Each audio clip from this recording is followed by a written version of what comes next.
What's up, everybody? It's your boy Swole Beast. Hope you're having a wonderful afternoon. Make sure to drop a like, subscribe to Swole Beast, Bless Beast, Merc Beast, Emperor Swole Beast. Drop a comment, leave some positive feedback. Make sure to share our stream, watch our live streams. All right, let's get into it. Give a shout out to Gatorade.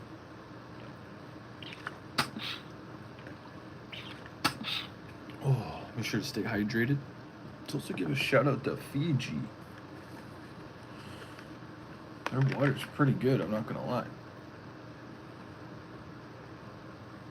Let me know your favorite water company. Alright, let's see. We'll see who will be first, second, third, fourth, fifth, top 5 gang.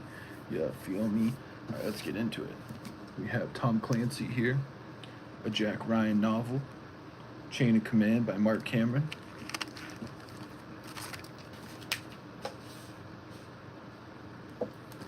We're on chapter 49, page 333. Let's get into it. Leo Debs stretched a brunette wig over the Nightingale's blonde hair and smeared half her face with mud before he brought her sputtering out of the water 90 seconds after the bomb detonated. The ketamine dart had rendered her dazed and compliant for the time being, but that could wear off at any moment. He thought he had delivered the full syringe, but he had hit her on the move, and there was always a chance the needle had slipped out and spilled a portion onto the ground. Not to mention that this bitch was probably metabolizing the stuff like a racehorse. She had kneed him in the groin twice in the milliseconds before he had taken her into the river, and nearly bitten his ear off. He kept one arm around her shoulder as if to console her as he led her up the nearby concrete steps. He had left a canvas fireman's jacket with the respirators, and he wore it now, slimy from 2 weeks in the water, but amid all the chaos no one would notice. The rest of the team came out of the water at the same time, all but a man named Dufour. Debs had seen him fall, the victim of a Secret Service bullet, but he was nowhere to be found now. The explosion had swept a 20-meter circle and mowed. Marc Cameron's the author, page 334. What's going on, everybody? Hope you're having a wonderful afternoon. Make sure to drop a like. I hope you're enjoying the book. Down everyone and everything else from another 20, killing or maiming everyone on the approaching Secret Service. Cat. No explosive detection dogs had ever cleared this area for devices. The First Lady was never supposed to come this far. The air smelled scorched like steam and burned flesh. Walking wounded law enforcement and civilian milled at the edges of the blast radius. Some wailing, some blinking in stupefied silence, holding severed appendages or clutching ragged wounds where those appendages should have been. Secret Service and law enforcement who had been posted around the periphery began to pour in, pistols drawn, leaping over bodies, desperately trying to get eyes on the First Lady. It was as if she had been blown off the map. The sheer number of dead and dying overwhelmed initial attempts at an organized response.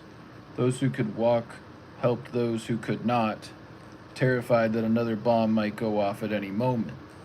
Deb's clothes sodden, feigned a limp, and led his injured patient past frantic agents and mortally wounded civilians, up the steps to the waiting ambulance. The rest of the team moved to street level with the fleeing crowd, joining Debs and Nightingale. Debs banged his fist on the interior wall as soon as everyone was on board and the back doors were shut. Go, go, go, sirens wailed, arriving from every direction. They passed 5 oncoming ambulances before they had gone as many blocks. Ramos drove northwest away from the city lights and siren because that is what everyone would expect. They had lost Luc Dufour, but losses happened. Other than that, things could not have gone more smoothly. He nodded somberly to himself. Some of the poor sods were still operating under this is the San Antonio Riverwalk. You can see in the book there. And we have, that's in Texas, West Market Street, South Presa Street, San Antonio River, Texas, San Antonio River, is that the Rosita's Bridge, Memorial Dedication Site, Nightingale's Route. All right, Mark Cameron's the author, page 336. What's going on, everybody? Make sure to drop a like. Hope you're having a wonderful afternoon. Impression that the explosions had been caused by a gas leak. With any luck, they'd be halfway to Abilene before the Secret Service picked through the bodies of all the mangled agents and realized the First Lady was gone. Debs banged his head softly against the back of his seat and closed his eyes, congratulating himself on a nearly perfect operation. And then Nightingale woke up and kicked him in the ribs. We're on chapter 50, page 337. Appreciate that like. Hope you're all having a wonderful afternoon. Whoever dropped a like, drop a comment so we can give you a shout out. What's going on, Zach Austin? How we doing? Truth or dare? I'm gonna go with truth. That's a good one though. Appreciate that like. Hope you're all. Omar Martinez, what's going on? How we doing? Hope you're all having a wonderful afternoon. Appreciate the likes, everybody. If you're dropping a like, make sure to drop a comment so we can give you a shout out. Now the truth is, how fast are you? Ooh, I'm pretty fast. I wouldn't say I'm super fast, but I'm pretty fast. How about yourself, Zach Austin? They, for sure. All right, before we continue, I should say, let's give a shout out to Gatorade. Hope you're all having a wonderful afternoon. Make sure to drop a like. Appreciate the likes. If you drop a like, make sure to drop a comment so we can give you a shout out. And let's give a shout out to Figi. Let us know your favorite water. Let me put that down for a second so I can get a sip of this. I sub. Hey, Omar Martinez, appreciate that. Everybody go subscribe to Omar Martinez. What's up, V? Can you R? Oh man, that's pretty good. The Fiji water? Thanks. You're welcome. I hope you gained some subscribers off that shout out. Let me know if it works out. I've been hearing when I do shout outs that happens, so that'd be awesome. Alright, let's keep going. Chapter 50, page 337. Do a little time check. Alright, we're doing great on time. The president's office on board. You're the GOAT. Oh, thanks, man. I appreciate you thinking I'm the GOAT. Greatest of all time. I don't know. I think that's IShow Speed. Shout out to IShow Speed. But yeah, thanks, man. Appreciate that. You're the GOAT, Omar Martinez. Keep grinding. Whatever your goal is, you're going to get there. The president's office on board Air Force One was located in the nose of the Boeing VC-25 aircraft, below the flight deck and in between his private suite, with a surprisingly comfortable bed and a medical compartment staffed with a nurse, and today Dr. Jason Bailey, the chief of the White House Medical. It is not. You don't think IShow Speed's the GOAT? Dude, he's kind of killing it. But I appreciate you thinking I'm the GOAT, for real. House Medical Unit. Sometimes called the Flying Oval Office, sophisticated satellite communication systems and comfortable surroundings allowed the president to work with virtually no interruption posed by travel. What up? What's going on, A's Digit? How we doing? You're the best. Appreciate that. You from the States? Yes, sir. California. How about yourself? Yes, I am. I'm from California. A's Digit. How about yourself? Gosh dang. Yeah. Shout out to California. Let me know where y'all are from and I'll give you a shout out. Make sure to drop that like. Hope you're having a wonderful afternoon. Hope you're enjoying the book. Hands flat on a sizable working desk. Are you reading the Bible? No. I've read the Bible before. I love reading the Bible. But this is Tom Clancy, Chain of Command, a Jack Ryan novel by Marc Cameron. Omar Martinez, appreciate the hello. Hands flat on a sizable working desk, Ryan leaned back in his swiveling leather chair. Nice. I'm glad you like it. It is a really good book, I'm not going to lie. Mary Pat Foley sat in a nearly identical chair across the desk. Secretary of Defense Burgess and the chairman of the Joint Chiefs, General Tom Vogel, occupied a wraparound couch along the bulkhead. Can I donate? Yeah, feel free to donate, Omar Martinez. It goes to our Cash App, so appreciate that. And then we use that usually to, yeah, I don't know, pocket or whatever works, you know? How? How do you donate? I guess you would just, that's a good question. I guess you could donate to Swole Beast 17 on Cash App if you want. I appreciate that you want to donate. That's awesome. Very kind. I'll make sure to give you a shout out. I already did, but I'll give you another one. Absent dangerous weather on a bona fide emergency, Air Force One was never vectored or held. Actually, if you donate, I'll make sure to subscribe. When air traffic control heard the call sign, they waved the plane to the head of the line, wherever she was. You do not have the YouTube cash to donate. Oh, not yet. I used to be monetized. I'm not monetized right now, so that's why we're doing it on Cash App. But one day you could donate when we get remonetized. Appreciate the thought, though. We gotta get 4,000 watch time hours working on it. I think we're at like 3,000 or so. Just gotta keep grinding. The flight from Andrews Air Force Base to San Antonio, Texas, took a commercial airliner 3.5 hours, give or take. Ryan had been in the air a little over, Mark Cameron's The Author, page 338, 2.5, and his ears were already beginning to pop at the pilots as the pilots began their initial descent into Lackland. His advisors had spent the first hour briefing him on the situation with the Harpers in Afghanistan. They had left him alone with his thoughts for most of the flight, but returned 10 minutes ago. Arnie was aft in the Secret Service cabin, going over a couple logistical issues that would impact Gary Montgomery's team. Foley slid a folder containing a series of satellite images across the desk. I don't have Cash App, sorry, I can't donate, sorry. All good, you don't have, it's no worries. You don't have to donate, it's fine. Maybe one day when you get Cash App. If not, don't worry about it. Relatively clear despite pockets of fog and shadows from cloud cover. At first glance, the photo showed herds of sheep and little else. King Swole Beast, Egg Van in the house. What's up, man? We got a real one. Let's go. Make sure to subscribe to Egg Van. He's killing it. Good afternoon, everybody. Hope you're having a wonderful afternoon. Make sure to drop a like. Hope you're enjoying the book. A concentration of 9 yurts set among what appeared to be cairns of stone did have half a dozen horses picketed with a few shaggy yaks. General Vogel pointed out a mound of debris, probably garbage, he thought, in the shadow of a large rock outcropping east of one of the yurts. Can you give me phone number so I can give you money on the thing? It works.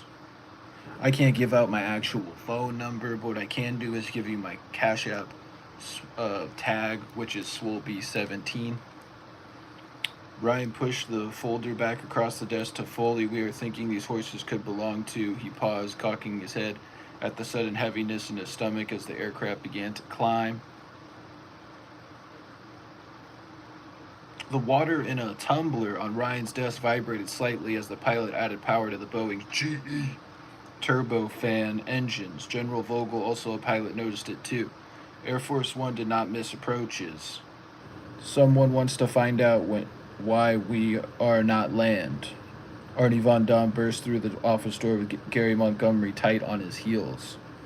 He glanced quickly around the desk until he found the remote, clicking on the flat-screen television behind Ryan's head. Montgomery folded his arms across his chest uncharacteristically, unsure of what to do with his. Appreciate that, Omar Martinez. Chain of command, page 339. Hands. The chief of staff's bald head was flushed red as if he had sprinted the length of the airplane to get here. Ryan's eyes narrowed, feeling a sudden pressure in his stomach along with the weight of the men's dark mood. Neither of these two was the sort to panic, but this was as near to it as he had ever seen. Von Dom's voice came in a reverent whisper. "Mr. President," he said, "there's been an incident in San Antonio, Texas." "An incident?" Ryan tensed, looking back and forth. "What the hell does that mean? What kind of event?" Montgomery stepped forward, recruiting the chief of staff. "The First Lady's detail was ambushed, Mr. President." Ryan shot to his feet. "Ambush? What about Kathy?" "Unaccounted for, sir," Montgomery said. "Everyone on the scene is scouring the area as we speak." "Unaccounted for," Ryan repeated, feeling gutted, then furious. "She is surrounded by what, 50 of your people who are supposed to be protecting her? Gary, and you've got the balls to tell me that she's unaccounted for?" "Yo, I'm going to leave live for a sec. I will come back." "Okay, Omar Martinez, no problem." "We only have initial reports," Von Dom said. "A series of explosions, some early reports of gunfire, but those are as of yet unconfirmed." "Bye. Adios, Omar Martinez. We'll see you in a little bit." "Bombs," Ryan fumed, teeth clenched so tight he thought they might shatter. He focused his rage on Montgomery. "Are you shitting me? Don't you people check for little things like explosives?" He slammed his palm against the table. "I want us on the ground, now. I'm going to be late. Tote. Type." "No worries, no problem. It's all good." Von Dom looked sideways at Foley. "That's not advisable, Mr. President," she said. "Security protocols will not allow us to land during an ongoing threat," Montgomery said. What's going on, everybody? Hope you're having a wonderful afternoon. Make sure to drop a like. If you drop a like, make sure to comment so we can give you a shout out. All right, let's keep going. Mark Cameron, page 340. "Protocol's my ass." Right, snap. "Get me on the ground. Your security protocols obviously did not do shit to protect the First Lady." Sir Burgess offered. "You will be of much more use to all involved, including the First Lady, if you are somewhere safe. No one knows yet what is happening down there." "Yo, bro, what's up? What up, Chris Rye VS? How we doing?" "All the more reason for me to be on the scene." He snatched up the phone and called the pilots directly. "Colonel Kane, turn this airplane around and put us on the ground in Lackland without delay." The pilot's response was immediate, and the plane began to bank to the right. "Mr. President," Montgomery said, "we cannot protect you." "I'd say that is obvious," Ryan snapped. Sir Foley said, "I'm begging you to think this through. Whatever happened down there, it could be part of a larger scheme to draw you in. Please take a breath before you charge in." Von Dom spoke again. "The assistant special agent in charge of the Federal Bureau of Investigation, San Antonio, Texas, is en route to coordinate as we speak." "Yo, I'm back. What up, Omar Martinez?"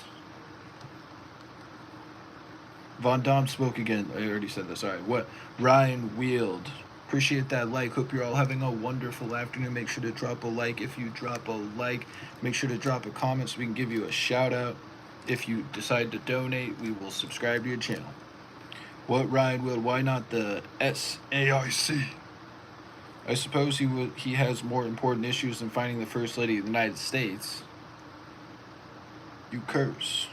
"It was in the book. Sorry." Von Dom locked eyes with Ryan the way friends do when they have something difficult to say. "Yeah, I'm not a super fan of the profanity either." Jack Barb Crawford, the special agent in charge of San Antonio, Texas, was on the river walk around 100 feet from Kathy. According to a Bexar County Sheriff's investigator at the scene, Crawford was killed in one of the initial blasts. Exasperated, Ryan turned to the television. He, chain of command, page 341, collapsed into his chair when he saw the aerial footage of all the carnage. Inky smoke rose from a smoldering building. A wide circle along the water's edge looked as if it had been swept clear around a dark smudge in the broken concrete walk. Ryan held his breath, taking in the scene as it unfolded in front of him, struggling and failing to look at it analytically. This was the epicenter of the blast. Dead and wounded still lay scattered up and down the river, with uniformed EMS, emergency medical forgot this. Situation, I think? Personnel only now working their way through triaging those system, I think, who deemed savable. One woman sat at the base of a metal pole clutching a charred stump where her left knee used to be. Dozens of scenes of trauma and shock filled the screen. A park police patrol boat motored slowly through the green water, two officers wielding long wooden poles. The boat pausing only at bodies that were likely female, then left them bobbing in place after a quick check and moved on to the next. The reality hit Ryan like a slap. The men in the boat were searching for his wife among the dead. His white-hot rage cooled before a cold chill of shame and despair. He turned away, distancing himself from the images on the screen, terrified that he would see Kathy's face when the river patrol rolled a floating corpse. He caught Gary Montgomery's eye. "Mr. President," the agent said, "if I might be excused to handle coordination with my counterpart in San Antonio, Texas." Ryan gave a slow nod. "Of course."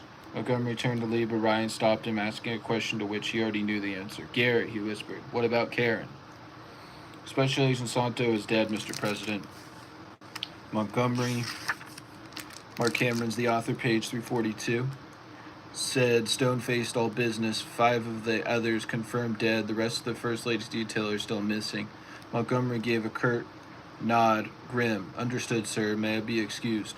"Of course," Ryan said. He started to say more, to apologize again, but Foley's cell rang, cutting him off. The Secret Service agent shut the door behind him. Ordinarily, Foley would not have taken a call during a meeting with the president, but she snatched the phone from her jacket pocket immediately. We are sure," she asked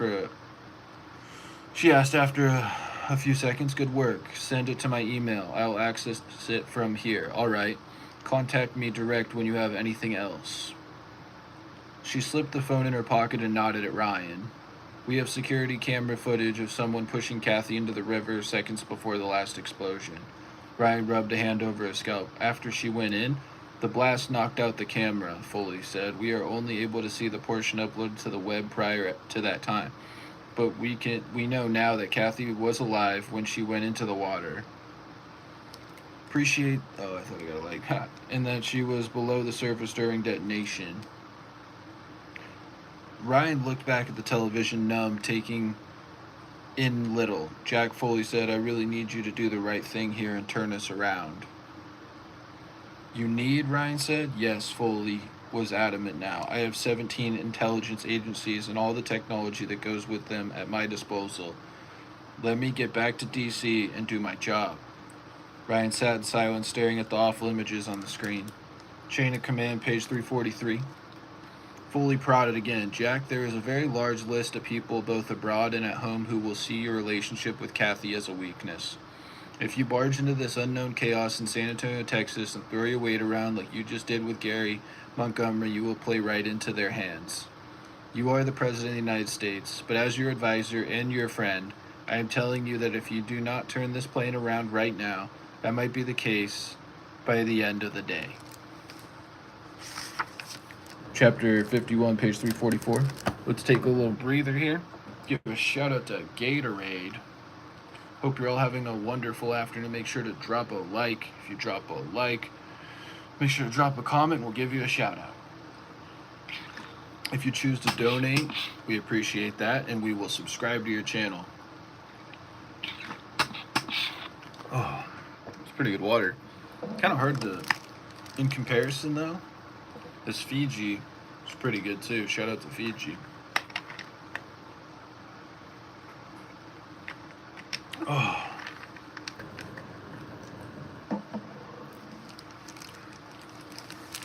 Alright, do a little time check. Let's keep going. Chapter 51, page 344. John Clark and the others crowded around the conference table in horror and watched the footage from San Antonio, Texas unfold on 2 flat-screen televisions. Adara, Sherman, Midas, and Jack Jr. were on the phone watching the news from the business aviation terminal at Narita, Japan, where the G5 was now refueling. Gavin Byrie was recording the feed from every outlet for later scrutiny. If they could not be on the scene, John Clark wanted to look at every possible angle. He had noted 3 blast signatures so far, 2 considerably smaller than the one reported to be the last. John Clark's phone buzzed, alerting him to the video file he had been expecting from Mary Pat Foley. He left the news playing on the left screen and cast the video from his phone to the television on the right. "Heads up," he said, "Jack, I'm sending you a video. You will want to watch it." Ryan did not respond, so Adara Sherman answered for him. "He is opening it now." Security camera video had no sound, but it clearly showed a squad of men in white shirts meeting the First Lady's detail as they fled the explosions to the rear. All the men were, chain of command, page 345, wearing hats, shielding their faces from the camera, and all of them fired submachine guns as they advanced. Secret Service agents fell as if they had been gassed, leaving Kathy Ryan the only one on her feet. All agents down. The apparent leader of the attack parked his gun expertly on a sling behind a holstered pistol and ran straight for Kathy, driving her sideways and into the river. One of the attackers fell, caught by gunfire from somewhere off-screen. "There," Jack's voice came over the line, loud and electric, like he was about to jump out of his skin. "Right there. We can identify that son of a bitch and see who his pals are." Clark used his thumb to advance the video frame by frame, slow enough to see the attacker hit her in the thigh with something. "Run it in slow motion," he said. "A syringe," Adara Sherman said. "That's a good sign." All of Jack's emotions erupted at once, spewing over the line. "Why don't you go ahead and enlighten us with your clever observations, Adara Sherman? How could someone drugging my mother and then shoving her into the river possibly be viewed as a good sign?" Adara Sherman's patient sigh was audible. "Because they did not shoot her, Jack. They drugged her, then took her underwater to protect her from the blast of that last street sweeper explosion that mowed down everyone within a 100-foot circle." Both hands on the conference table, Dominic Caruso leaned closer to the Polycom speaker. "Adara Sherman's right, Jack," he said.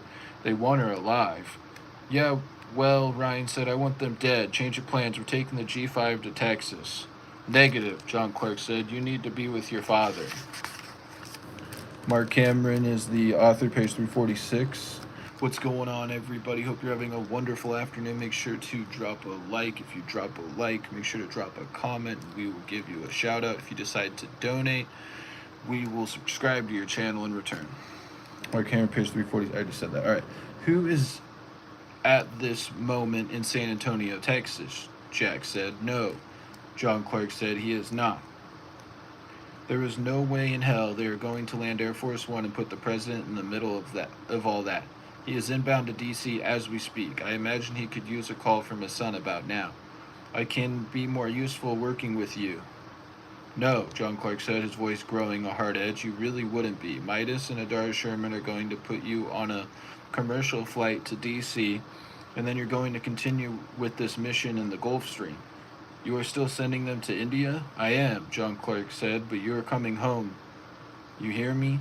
Jack's breath came hard over the line like a fighting bull working up the stream to charge. "Listen to me, son," John Clark said. "Your old man has been my friend for a long time. And if I know my friend, he needs his family. So go now. That's an order." Gary Henley arrived seconds after John Clark ended the call. As the founder of the campus, the former United States Senator generally left tactical and strategic decisions to John Clark or Domingo Chavez, but frequently added his 2 cents during operational planning sessions or after action reviews. It was common for him to pop in at any time. "Ryan coming home?" he said, taking a seat along the wall and out of the way. "Yes, sir," Domingo Chavez said. "Wise. Listen up, John Clark." Accustomed to plowing ahead, Gary Henley would stop him if he had something important. "I want," chain of command, page 347. "Where is everyone?" Everyone thinking of possible next moves. As Jack pointed out, we have the dead attacker to identify. The Bureau of Investigation, the Federal Bureau of Investigation, is looking at exactly the same footage that we are, so they will be all over that. Gavin Byrie, download a signal intelligence coming into Liberty Crossing from the Federal Bureau of Investigation or any source pertinent to the First Lady. He gathered the recruiting files as he spoke. Everything else we have been working on takes a back seat. We will find her, Domingo Chavez said. John Clark heaved a long and exhausted sigh. I don't need to tell any of you all how volatile the situation is. Every law enforcement agency in the United States is looking for Kathy Ryan, while a sizable number of assholes in the world are looking for some way to exploit the situation. He gave Dominguez Chavez a nod. Kathy Ryan is my friend. Her husband is closer than any brother I could have, so yes, if she's alive, we will find her. And if she's dead, we will hunt down those who killed her. Dominic Caruso took a half step forward. Amid all the chaos, it was easy to forget that the First Lady was his aunt. You okay to continue with this? John Clark asked. I'd be pissed if I couldn't, John Clark, Dominic Caruso said. I mean, I'm as okay as any of us are. You were 100% right to send Jack to meet his dad, but we are all family. I don't see a situation where this is not personal for any of us. Good to hear, John Clark said.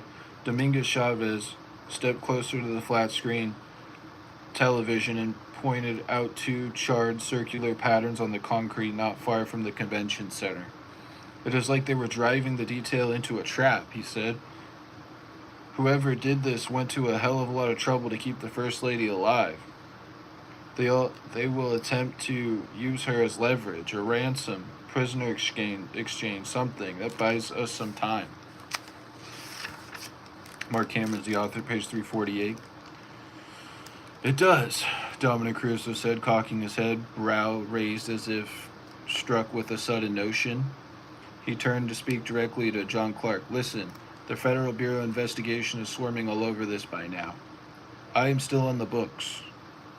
As far as anyone in the field offices know, I am just some headquarters puke. If you can get Director Foley to grease the skids for me at the Hoover Building, I will head to Texas. I know Gavin Byrie has feeds from Fort Meade, Texas, and Langley, Virginia locked in, and Foley will keep us apprised, but that takes time. It is a sure bet I will be able to get us better real-time intelligence if I am boots on the ground. Excuse me. John Clark rubbed his face, tamping back the emotions of the moment. Seeing the red mist of revenge did nothing for Kathy Ryan. Very well, he said. Ding Chavez, you go with him. He can introduce you as his protege from Department of Justice. There will be so many other government agency types. You get a hall pass from the Director of National Intelligence. No one will bat an eyelash. Roger that, Domingo Chavez said. They were all accustomed to bouncing at a moment's notice and kept go bags with gear and clothing for a variety of situations and locations at the office.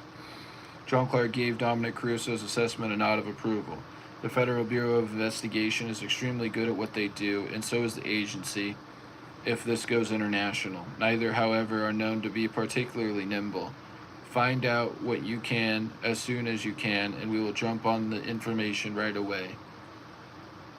Deconflicting through Foley's office. I've got everything I need here, Dominic Caruso said, glancing at Ding Chavez, who gave him a thumbs up. Okay, then. We will be on the next plane south. Then to John Clark. I do have one request, though. When you speak to Director Foley. Chapter 52, page 349. Take a little breather. Alright, give a shout out to Gatorade. Hope you're all having a wonderful afternoon. Make sure to drop a like. If you drop a like, make sure to drop a comment. We'll give you a shout out. If you decide to donate, then we will subscribe to your channel. Alright. It's pretty good water. I think we're going to finish off the Figi, so shout out to Figi.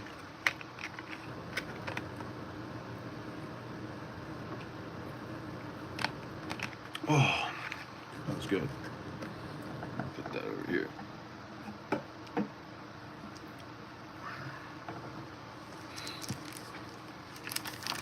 Do a little time check. All right, we're doing good on time. These are my notes, itchy. Chapter 52, page 349. Chili Edwards recognized Renee Tatum the moment she walked in Rock and Roller's Craft Burger Company and started to scan the dining room. He was not certain she was looking for him, but it made sense. He was the guy who shot and killed her stepfather. He sat alone in the rear of the dining room, his back to the wall, a habit instilled in him by his old man from the time he and his brother were small. His go-to place and his go-to meal when he was feeling off: chicken fried steak, tater tots, and nasty sauce. Greasy, soul-lifting deliciousness, it was the perfect late lunch until Margaret Vedder's daughter locked eyes with him and marched across the room. Air Wranglers were starched with a razor crease up the front of each impossible long leg, naturally faded from time, not by some machine to make them stylishly distressed. Snug at the rear end but loose in the thighs, working jeans. She had rolled the sleeves of a white pearl snap western shirt above strong forearms and tan elbows, bronzed for the same reason her Wranglers were faded. A gold barrel racing buckle and scuffed Tony Lama boots said she was the real deal. Every barrel racer Chili had ever known who was any good, Chili Edwards, and he had. Marc Cameron's the author, page 350. Where is everyone? Known a fair number, was a tough cookie, as aptable to crack a beer bottle over some cowboy's head in a bar fight as any man. Her blonde hair was cut pixie short with a freshly buzzed side shave, giving her a punk cowgirl look if there was such a thing. It certainly made her look like she meant business. Chili Edwards glanced at her and her waistband, no weapon that he could see. Still, he pushed away from the table and stood before she got to him, wiping the nasty sauce off his hands and dropping the napkin on the table. Officer Edwards, she said, tight like she might break down in tears at any moment. He nodded. Yes, ma'am. Can I please talk to you for a minute? Her eyes were red and swollen. She sniffed back a sob. I don't know if that would be a good idea, Chili Edwards said. Please, she said. I know this is a weird coming from me considering. How'd you find me? Pretended to be an old girlfriend and asked your neighbor where you'd be when you were feeling low. Told him I wanted to console you after the shooting and all. Well, shit, Chili Edwards said. His name had not been officially released by the media yet, but there were enough witnesses who saw him ride into the mall on his Harley that the fact he was the officer who took out Vedder was not exactly breaking news. He was going to have a heart-to-heart with his neighbor about giving up his favorite lunch spot to strange women. How about I call the on-duty detective for you? She would be able to answer your questions. I heard you were at the trailer, Renee Tatum said, charging forward with my mama and little brother. Chain of command, page 351. Listen to me, I really shouldn't be talking to you at all. Look, Renee Tatum met his eyes and did not blink. You think I am upset because you're the one who killed Royce Vedder. I have to admit that thought did cross my mind. Well, I'm not, Renee Tatum went on. You just saved me from the trouble of capping that asshole myself. I'm not so sure he killed your mother, Chili Edwards said, regretting the words the moment they left his mouth. I don't think so either, at least not directly. She looked around the dining room. Now can we please sit down? People are starting to stare at us. Chili Edwards groaned, waving a hand at the chair across from him. This would probably get him fired, which would probably torpedo his chances of getting hired with the Federal Bureau of Investigation. Still, his father had taught him to listen to people in trouble, and if anyone was in trouble, it was this poor woman who had just lost most of her family to bloody murder. What can I do for you? Honestly, she said, I don't really know what I'm trying to accomplish here. I agree that Royce Vedder did not pull the trigger, but I bet everything I own that it was his crazy end of the day's conspiracy theories that got my mama and little brother murdered. She leaned in, elbows on the table. I talked to my mama on the phone the morning she got killed. She said Royce Vedder was losing her shit over some militia guys who he thought were following him, but Royce Vedder was also losing her shit about some imagined threat, so I didn't think much of it at the time. Militia? Royce Vedder's hostage in the mall had heard him say something about a spy militia. Chili Edwards made a mental note to talk to the homicide detectives about it, but kept that to himself. Marc Cameron's the author, page 352.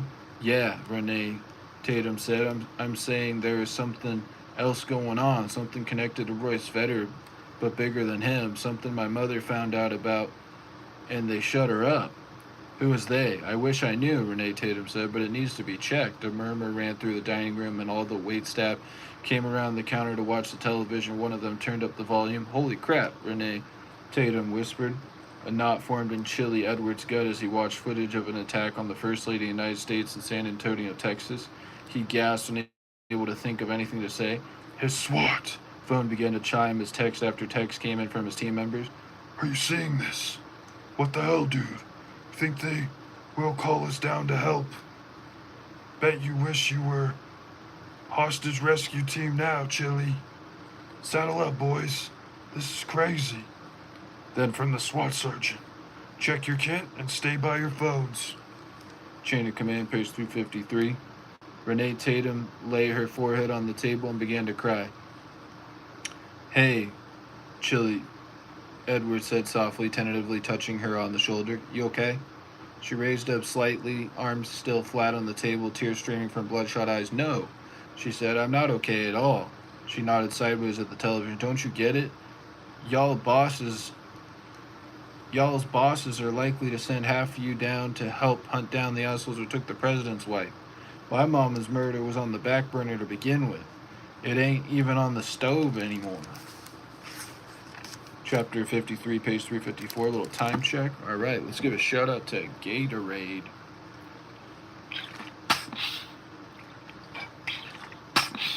Hope you're all having a wonderful afternoon. Make sure to drop a like. If you drop a like, make sure to drop a comment, and we will give you a shout out. If you decide to donate, then we will subscribe to your channel. All right, let's keep going. Chapter 53, page 354. It was well after midnight, but Harjit Malhotra had kept Herr Roth out for dinner and drinks, giddy with the prospect of how the German would react to the stupendous news of the American First Lady's kidnapping. Kashvi had come to wearing a little black dress that she kept at work for emergencies like this.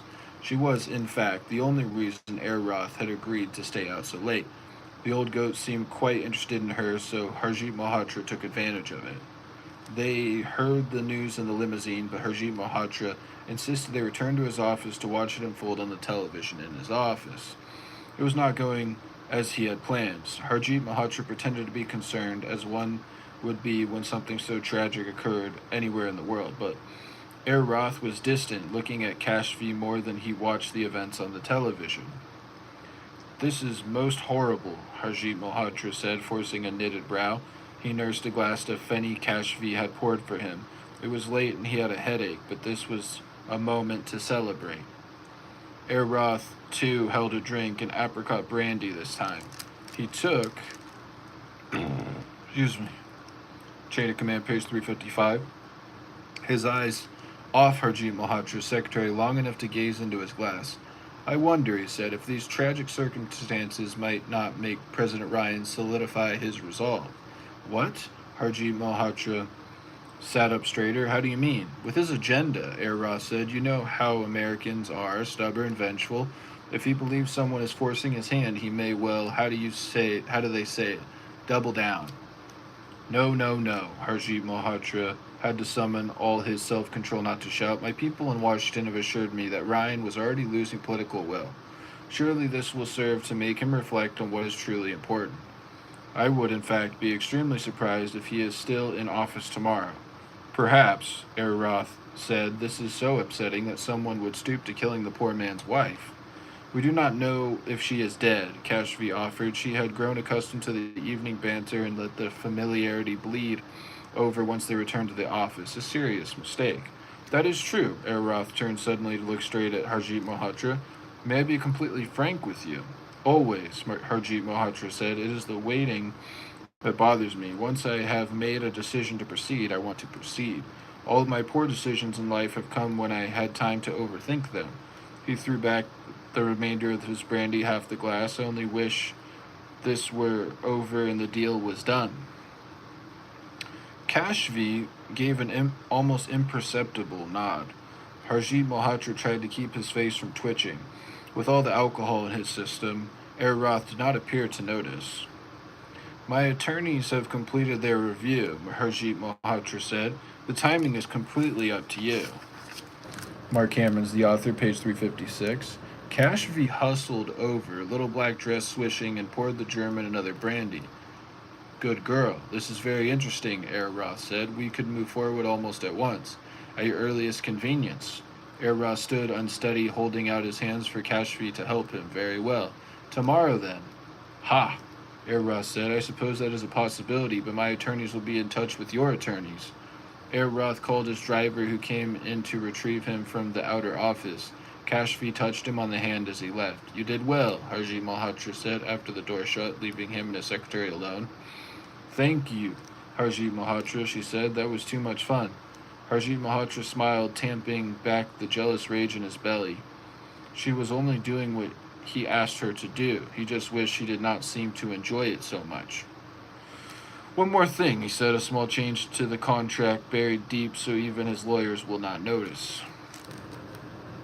Chapter 54, page 357. Where is everyone? Let's give a shout out to Gatorade.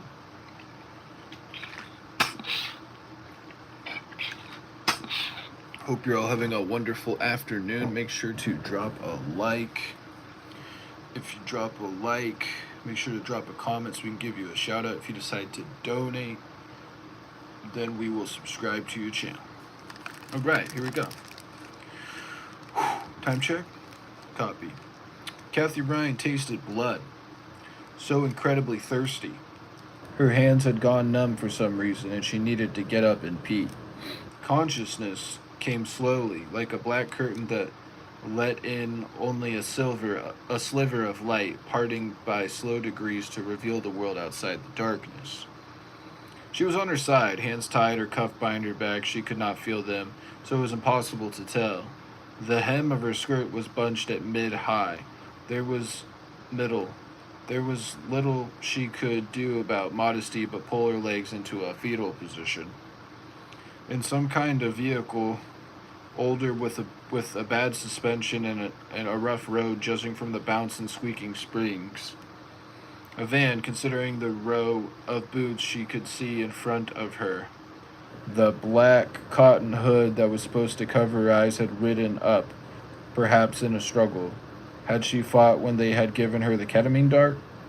She could not remember much of anything, but she brightened at the idea that she might have kicked the hell out of these pricks. Whoever they were, her muscles sure felt as if she had been in a fight. Her neck, unsupported by any pillow, felt like it was about to pop off every Marc Cameron's the author, page 358. Time they hit a bump. Where is everyone?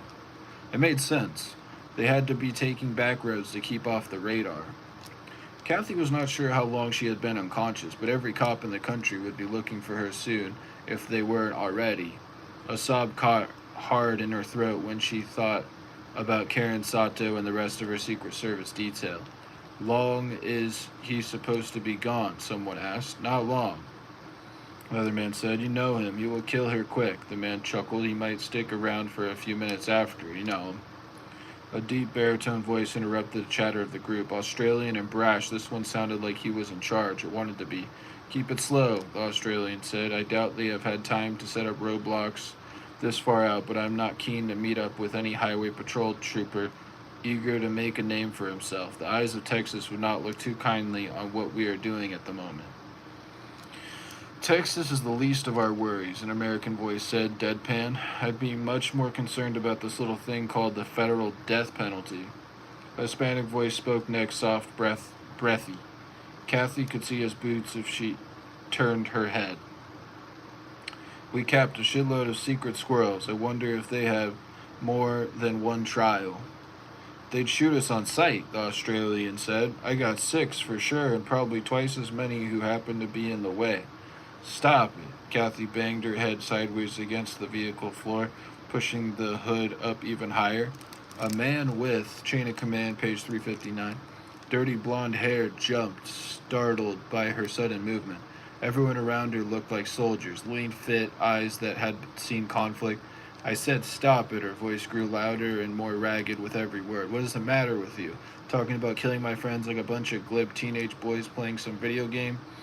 Those were good people with families. You murdered them without a thought. Her chest shuddered with runaway sobs as she broke down. They were just doing their jobs. No shit, the American said, unmoved. Unfortunately for them, that job was to protect you, which put them in the way. Better to keep your gob hole shut, Your Highness, the Australian said. Be silent and cooperative and you will make it out of here alive. No, I won't, Kathy spat. I've seen your faces. There's no way you're letting me walk away from this. You know it and I know it. The Australian put a hand on her thigh under her skirt. Maybe, he said. I hate to be a stereotype here, but we are just a bunch of blokes who haven't seen a woman in weeks. You are a little long in the tooth, but his voice trailed off for a moment. Then he said, I mean, really, we have a mission to think about. But, you know, boys are going to be boys. Kathy used her hips and core to rise up like a stake, spitting and cursing, red with rage. She twisted hands behind her back and sank her teeth into the Australian's exposed forearm. He slammed a fist into her temple, knocking her to the floor in a shower of lights and colors. She withered there, whimpering, groaning. You might as well kill me now. Someone Kathy could not see spoke next. He sounded British. Excuse me. Marc Cameron's the author, page 360. His voice muffled as if he had been napping. What exactly did you expect her to do, Nimrod? Feeling her up like that? I expected her to be more civilized, the Australian snapped. Hilarious, the British said. The van rocked a little as he stood up and hovered over Kathy, still looking at the Australian. Let's you and me gun down a few dozen people. Toss this one in a dark lorry, where you can take the opportunity to give her knickers a little grope. Yeah, mate. That'll bring out the most civilized behavior in anyone. Kathy cringed as the British knelt beside her. Next moment she felt a sharp pinch in her thigh. That bastard had hit her with another tranquilizer. Her racing heart put it into her system almost at once. The British voice clawed its way into her brain as she drifted off. Civilized, the British said again. That is rich. Might as well need to produce a little proof of life video. Leave her alone. For now, the Australian said. Yeah, the British said. For now. Chapter 55, page 361. Do a little time check, alright. Shout out to Gatorade.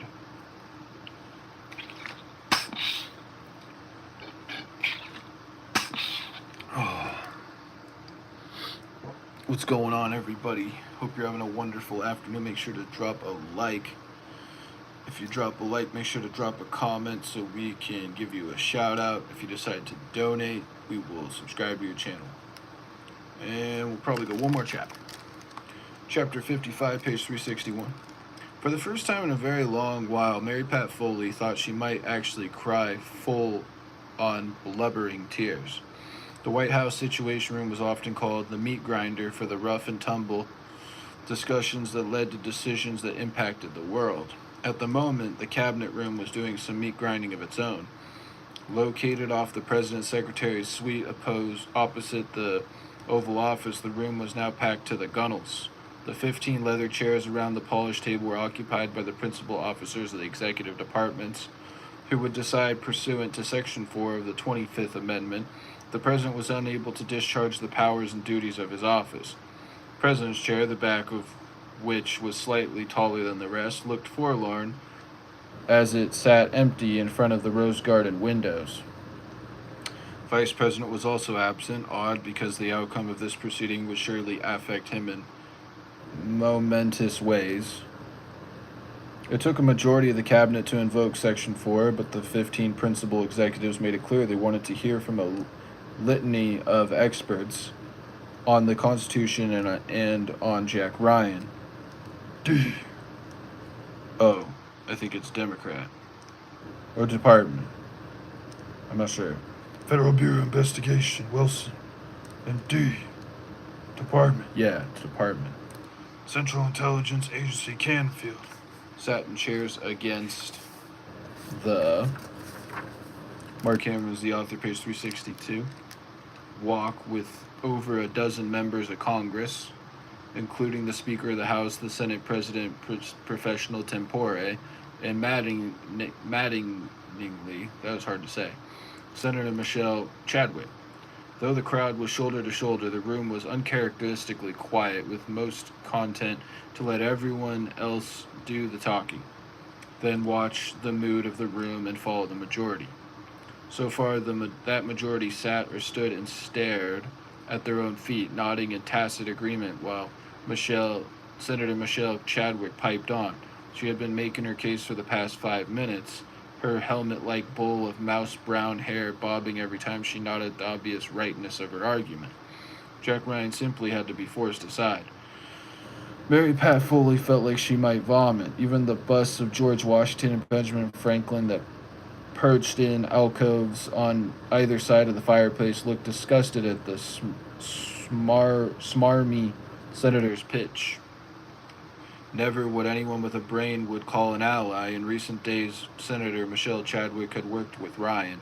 He had offered to let her take the lion's share of the credit for the pharmaceutical bill. He had strategized, planned, broken bread with this bitch, and now she had the balls to stand in his cabinet room and advocate, tossing him to the curb like a piece of trash mere hours after his wife has been kidnapped. All know the president and I have had a somewhat rocky relationship, Senator Michelle Chadwick said, as if reading Foley's mind, but I must admit that I have come to respect, if not agree with Jack Ryan on most issues of consequence. I have also been around him enough to see firsthand the strength of the relationship he has with his wife. I have observed him to be a highly intelligent individual, but circumstances such as we face at this moment cloud the judgment of even the most intelligent people. Foley stood from her seat, the chair that would have been, chain of command, page 363, directly across from Ryan, had he been present to defend himself. She cleared her throat with gusto, making apparent her contempt for this nonsense that was happening before her eyes. Senator Michelle Chadwick has worked with President Ryan for a handful of days, so she considers herself an expert on this character and behavior. Many of you around this table have worked with him for years. I have known him for more than half of his life, half of my life. I have known Jack Ryan since there was an Iron Curtain, and he and I worked behind it. I have personally observed him face situations more stressful than I could ever have imagined, and he did so with grace and aplomb. I can assure you that he was clear-headed then and is clear-headed now. Eating Mediterranean food right now. Nice. What place did you get Mediterranean food, Eggman? Rhonda Sanders, the Senate President pro tempore, spoke up. But is he really? I deeply respect the president. But how could anyone be clear-headed in this situation? In many ways, the fact that Ryan is so close with his wife is all the more reason to question his ability to make rational decisions at the moment. Jack Ryan can, Foley said, and he will. Were you there? Senator Michelle Chadwick asked. Foley took a breath, not bothering to hide her glare. Was I where, Senator? Not gonna lie, I don't know the name. My dad bought it, but it's yellow rice, beef, and a salad. That sounds pretty bomb. When President Ryan got the news about San Antonio, Texas, Senator Michelle Chadwick said, much too smugly for Foley's taste, like an attorney about to discredit someone on the witness stand. I mean, did he get angry or keep his cool? He was on Air Force One at the time, the boss, the most powerful man on the planet. Was his initial reaction to show concern for all the dead, or did he blame others in the room for what happened to his wife? Foley's gaze shifted from Bob Burgess to General Vogel. The Marc Cameron is the author, page 364. Chairman of the Joint Chiefs, was one of the 6 people in the president's office on Air Force One when Ryan first learned the San Antonio, Texas attack. Someone had leaked the details to Senator Michelle Chadwick. Foley had not done it. Yo, I'm back. What up, Omar Martinez? And she was sure it was not Burgess or Von Damme. Gary Montgomery had taken the brunt of Ryan's outburst, but he did not seem the type to spill tea. Remember me? Yeah, of course. What's up, Omar Martinez? How we doing? That left Vogel. The general caught her looking at him and met her gaze with the stony resolve of someone who knew they were in the right. Bastard. I'm not going to discuss the specifics of a meeting with the President of the United States, Foley said, and her eyes lingering on the general as she spoke to Senator Michelle Chadwick. That would be most unprofessional and possibly even against the law. Dan Murray, the Attorney General, considered that for a moment and gave a little shrug as if to concede that the last might or might not be true. Excuse me. Still, his side eye at General Vogel made it clear he was with Foley on this. Senator Michelle Chadwick raised both hands, palms out. Do not misunderstand me, Madam Director, she said. Am I wrong that President Ryan acted as any of us would have when he learned his wife was in danger? I would assume he would respond like a human being, a sudden burst of anger before calming down and looking at things rationally. The problem is when someone very literally has their finger on the button that could start a war, bursts of human emotion have grave consequences. Yo, do you cuss? Sometimes. How about yourself, Omar Martinez? What's going on, by the way? Appreciate the low. She sighed, chest heaving, shoulders falling, drama queen that she was. Listen, no one in this room wants to get rid of him. I try not to. I do. You do? Yeah. Sometimes, like when you stub your toe or something like that. Oh, is that right? Foley shot back. Are you serious? You can stand there and ask us to honestly believe that you do not. Chain of Command, Paris 365. Want Jack Ryan out of office. That has been your war cry for as long as I have known who you are. Of course I want him out of office, Senator Michelle Chadwick said, but not this way. That should happen at the ballot box. Look, we do not negotiate with terrorists, right? Both the Speaker of the House and Senate President pro tempore nodded in agreement. Regina Barnes, Secretary of Commerce, nodded, then caught herself and began to toy with her crystal water glass. We certainly do not, Foley said, thinking that Senator Michelle Chadwick was a terrorist herself. Let's be honest then, Senator Michelle Chadwick plowed ahead. How does one even consider not capitulating to some pirate's demands when the love of your life has a gun to your head? Love the Bible. Me too. I was reading Genesis the other day. God did. Oh yeah, definitely. Jesus is the best. Pirates, Foley scoffed. I'm not going to entertain hypotheticals. Brian Watts, the Speaker of the House, chimed in. I'm afraid that is exactly what we have to do. Foley waved that off. There have been no demands. The door suddenly opened and Jack Ryan strode through, looking smaller, more fragile than Foley had ever seen him, and still, he filled up the room. Yet, everyone scrambled to their feet. Yet, he said, there have been no demands yet. Lord and Savior, 100%. Jesus is my Lord and Savior. A murmur rumbled around the table. The Speaker of the House shifted back and forth on his feet, squirming. Ryan shot Mary Pat Foley a friendly, if exhausted, smile. Hair disheveled, eyes bloodshot, he stood inside the door, drawn like he had aged 10 years in the last few hours. No one has contacted us yet, but the demands will come. We have enough experience with bad men to be certain of that. Mark Cameron's the author, page 366. The Secret Service had grown more than twitchy after the attack in Texas, and Gary Montgomery stood extra close to the president, as if trying to shield him from all the sorrow raining down on him. Vice President DeHart came in next with Keenan Mulvaney, the special agent in charge of his protective detail. Foley's hand shot to her mouth when she realized what was happening. Jack. Ryan shook his head, tears welling in his eyes now. It's okay, Mary Pat Foley. Have the best day of your life. You too, Omar Martinez. Have a great day. He held up a single sheet of paper. Madame President pro tempore, Mr. Speaker, I have a letter drafted. He stopped, took a ragged breath. A letter that he swallowed hard, attempting to regain his composure. Tell you what, I will just read it. Think. To the Honorable Brian Watts, Speaker, United States House of Representatives, Honorable Rhonda Sanders, President pro tempore, United States Senate, you.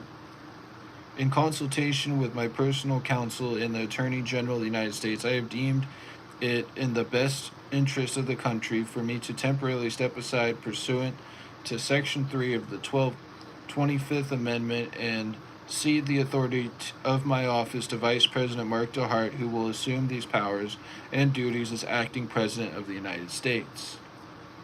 Want to hear a joke? Sure. Love jokes. I'm fully capable of discharging the duties of the office, but hold fast to a belief that it is vital to the nation and the chain of command, page 367. World that the decision made by the office of the president are not colored by fear or threat of reprisal to members of my family. It is to that end that I temporarily cede these powers of the president. I shall advise you when I feel it appropriate to resume the discharge of the constitutional duties of the office. God bless us all, and God bless the United States of America. Sincerely, John Patrick Ryan. Hi. Hi what? Is that the joke? Foley shot Dan Murray wounded. You could have told me. Look, the Attorney General merely shrugged and nodded at Ryan. He was following orders. Foley knew what it meant to keep a confidence. She would have done the same thing. She glared at General Vogel again, unlike some people. The Constitution states that the power and duties of the presidency will immediately cede to the vice president in this instance, Ryan said. Yeah. Okay. Hi, what? Is there more to the joke?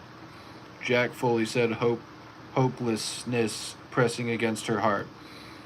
Ryan gave her a wan smile. It is the right thing to do, Mary Pat Foley. Everyone in this room knows it, especially me.